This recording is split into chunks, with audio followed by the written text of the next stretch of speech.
Let's explore what I sometimes call extreme spirituality. Extreme spirituality. What is that? Well, let's first understand that the mind is much like a scale. It's always weighing things and measuring things. It's measuring this, measuring that. It's weighing this, weighing that. And the activity of the intellect is always slicing and dicing life. So it's dividing life into this and that, which then creates the experience of opposites, these polarities, the duality. And we can see that along the journey, there's many traps that we can fall into. And even in these deeper realizations, we can fall into these traps or pitfalls. One of the traps is really this process of negation, which is really exclusion. And this is very common in the path of wisdom or path of knowledge. This is what makes it very attractive to the mind, where the intellect can come in here and dissect everything,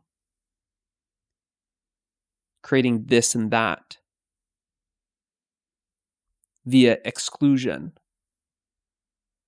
So we see a lot of, I'm not this, I'm not that, in efforts to reveal the essence that we are. And this process of exclusion is just that. It's a process. But it's not the end all. This process is very much a masculine approach, which is why it's very attractive to the mind. But when it's taken to be the end all, then we can find ourselves in some pretty big spiritual bypassing.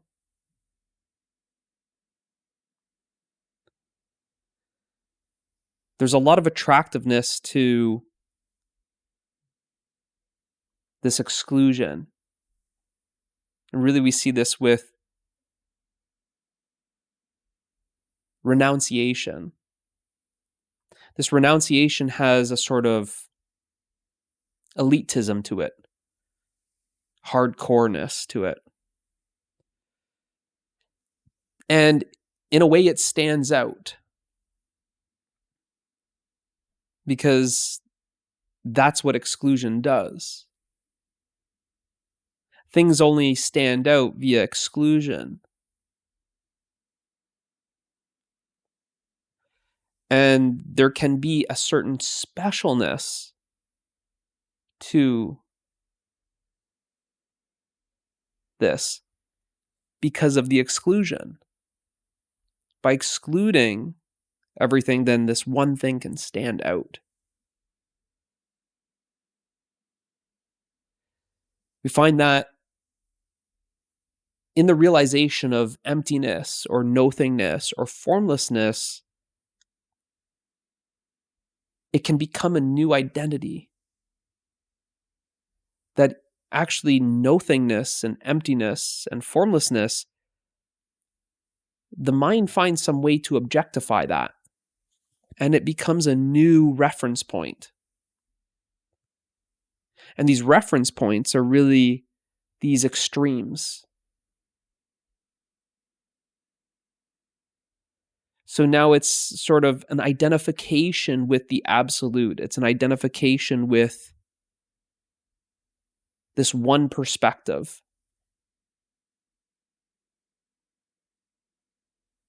And there is a exclusion of the other perspective.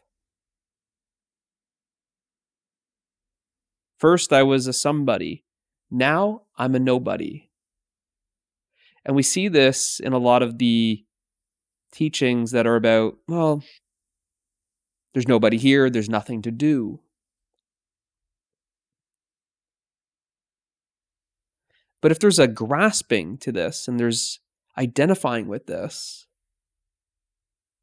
there's going to be an exclusion that's then being created. And there's a sort of specialness, in a weird way, to this, there's nobody here, there's nothing to do. It's seen as an extreme. It's seen as hardcore.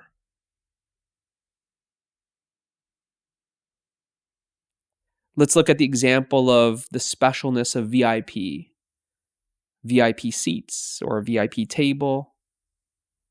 But this VIP is created via exclusion. Sorry, these seats are reserved only for VIP. It's excluding everybody else. So now it's highly sought after. One wants to identify as VIP.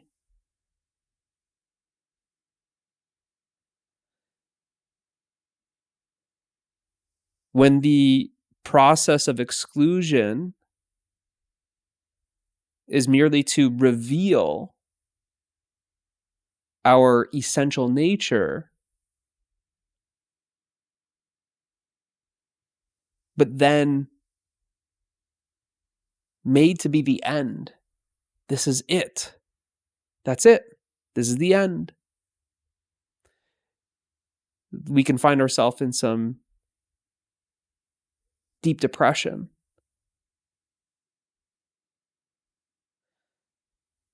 Because we've excluded everything to just get to that essence, in a way, to reveal it.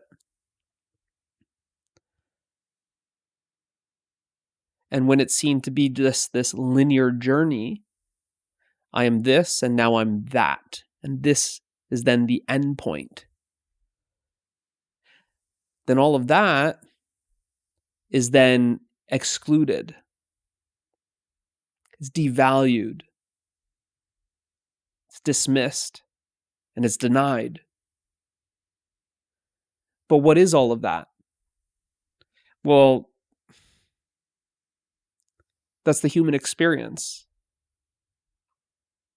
So you see that we can create this new form of separation where we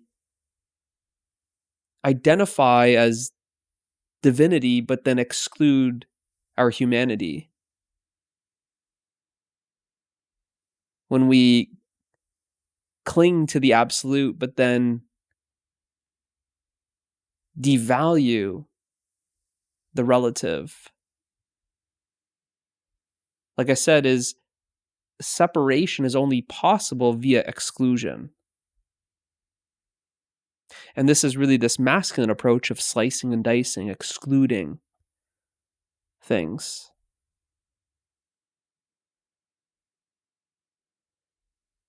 And this is not the end. If it's taken to be the end, it's quite foolish, because the realization is that there is no end. You never experience an end to yourself. You couldn't find any limit to yourself. So why create a limit called not me?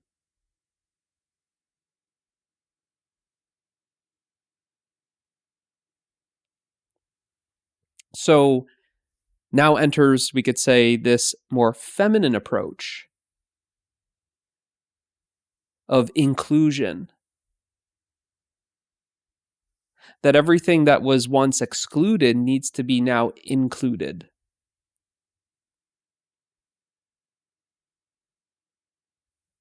Because our nature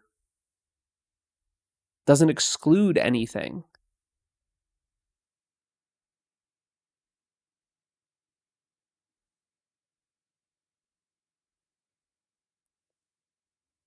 So there's a total embrace of everything, total embrace of thoughts and feelings, sense perceptions, total embrace of the body, the family, the job, everything.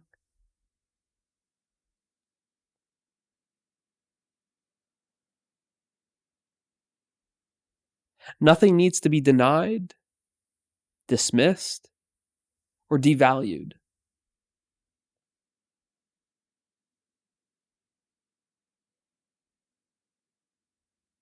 And this embrace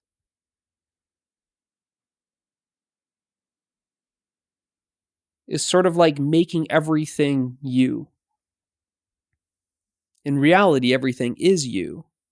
But by embracing it all, it's all you. Love doesn't exclude.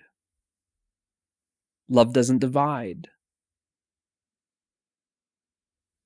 Love is the absence of separation. It doesn't know not me. It only knows itself.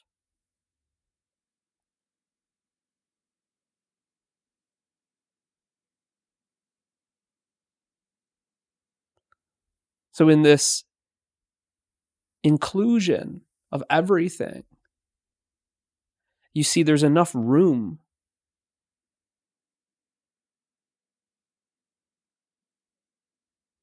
for the apparent person's life and family and friends and job. And there's a full expression, that love is full expression.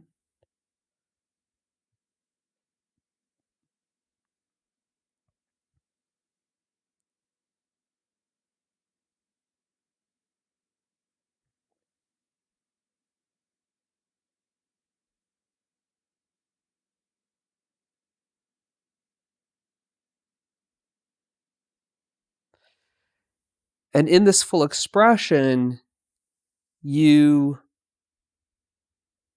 can say that you're living fully, that you can say that you're experiencing what it is to be fully human.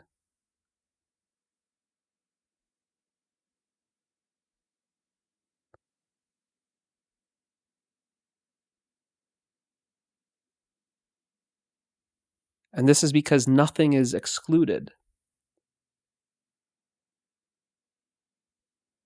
You've realized that the absolute is the relative is the absolute.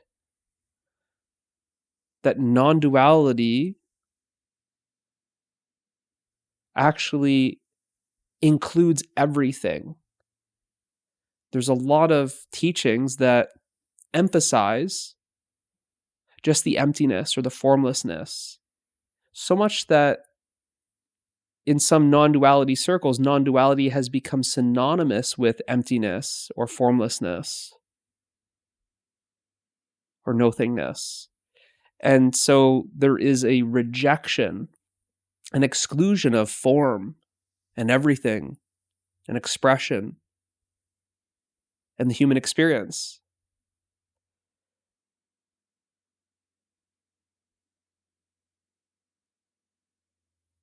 But this is just a bypass, a big bypass. Because as soon as we hold on to one perspective and exclude another perspective, this is bypassing. Bypassing essentially is exclusion. To bypass, to go around something, is to exclude it. Whereas embracing it, you're never trying to get around something. You're just simply embracing it. And embracing it, it is you.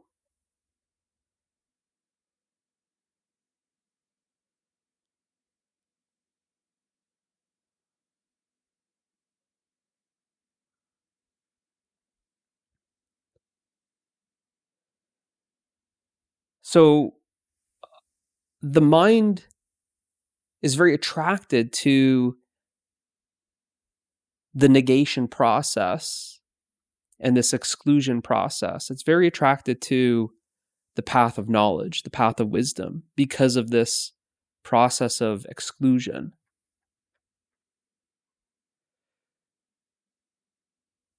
And there can be a lot of dangers with this, especially when the mind is trying to learn about non-duality and is trying to conceptualize everything that's being said.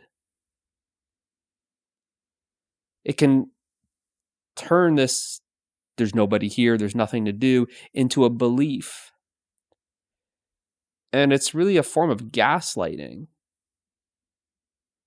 It's a pretty big delusion. I just lost my mother, but no, not really, because it's all an illusion. There's not really anybody here suffering. The emotions are coming up, but there's nobody here to even feel these emotions. So it can become one of these things that are very dismissive and denying. It can really turn out to be this kind of anti-life, to try and escape life. And in a lot of ways, spirituality has become a place to escape life. It's seen as some sort of savior to escape life.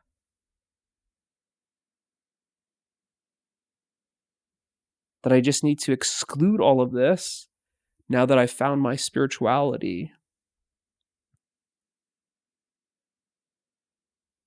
But enlightenment is not about escaping life. It's embracing life. Totally, fully, completely.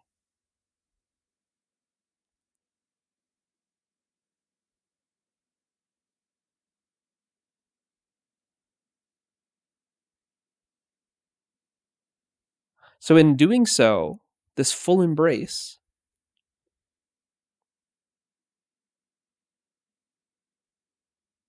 you experience what I sometimes refer to as the living paradox. That you're not clinging to one perspective over the other. Because even clinging to the absolute or clinging to the divine perspective, there can still be suffering, because when there's clinging and aversion, that is suffering. When there's seeking an extreme, seeking one end, resisting the other end, this is suffering. Suffering is seeking and resisting. Suffering is clinging and aversion. So even when we hold on to these perspectives and make them fixed, like a fixed point of view, a fixed perspective, when we try and make something solid like that, there can still be suffering. And then it becomes some new position, which then I might feel like getting on the internet and just letting all these somebodies know how much of a nobody I am, and want to become some keyboard warrior that wants to state my position and let you know how my position is so superior to your position, that my perspective is right and your perspective is wrong. We see this. This is the extreme spirituality that I'm speaking of. But as soon as we hold on to a certain perspective, we've limited ourselves. As soon as we've created a new identity, only more of a spiritual identity, or the absolute identity, or the nobody identity, it's a limitation. As soon as we create an end when there was no end, it's a limitation.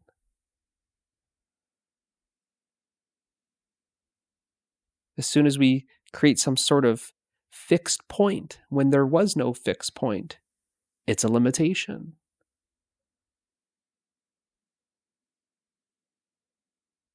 So without doing any of that, then you actually experience the living paradox that you're actually not holding on to any identity. You're not holding on to any perspective. You're not holding on to any fixed position. You're not holding on to anything. It's freedom. And this freedom lives fully. It's not allergic to life. This freedom is life. So it doesn't deny any aspect of it. It doesn't deny the human aspect of life. It doesn't deny the relative aspect of life. It's not like sitting on the sidelines. With the full embrace, there's complete involvement, total involvement. It's what I call living totally. There's no exclusion. There's no suppression.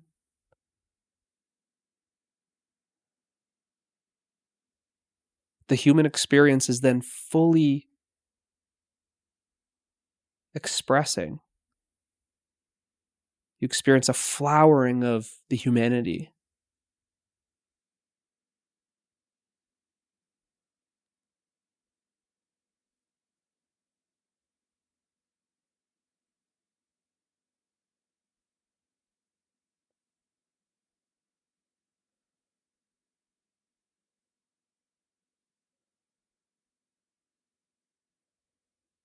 So this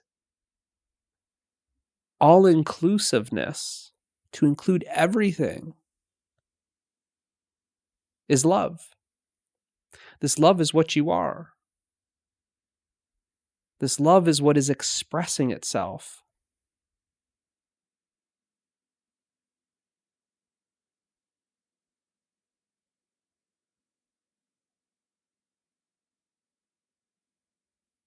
The love that you are doesn't know not me.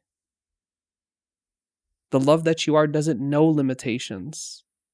The love that you are has no end.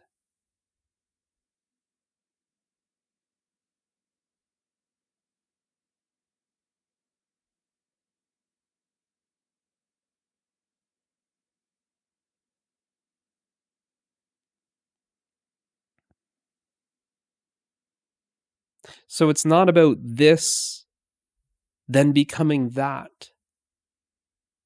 It's not about I'm this and now there's the realization that I am that.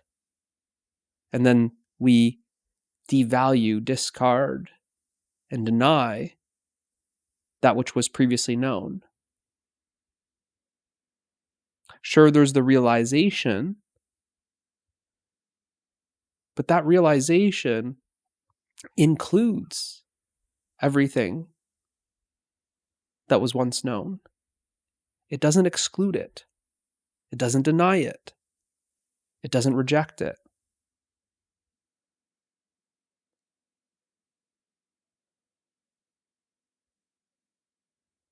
So it's not this freedom by escaping anything. It's actually this freedom of embracing everything. This freedom is living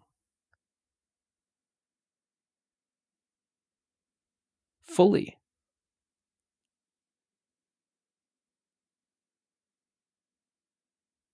And in doing so, you're experiencing this living paradox. So it's alive. It's not some realization that then is a memory that you're referencing.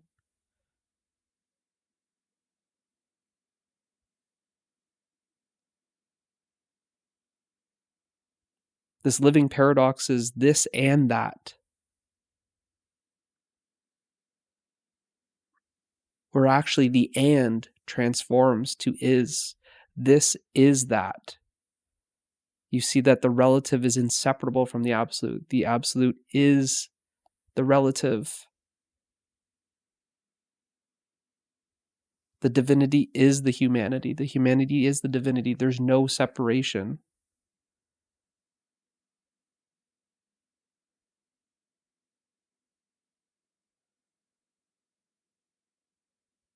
There's no such thing as not me. There's no such thing as not enlightenment.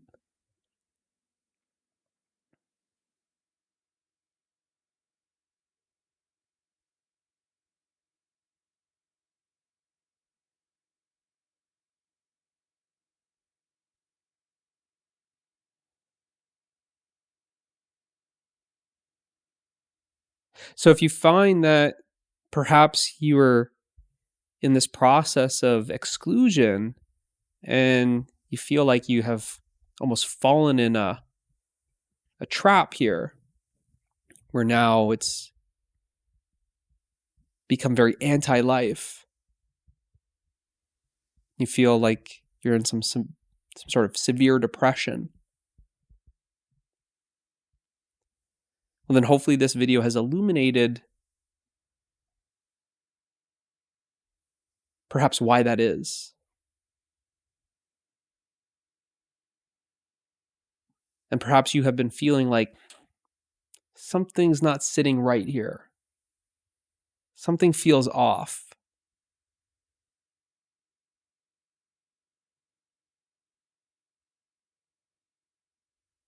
Because it will always feel like something's not sitting right and something's off when you're suppressing yourself.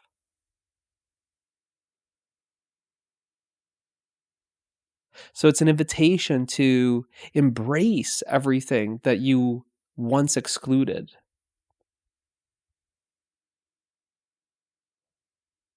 To ultimately embrace the life that you are and express yourself fully. To live totally. To stop creating limits when there are none.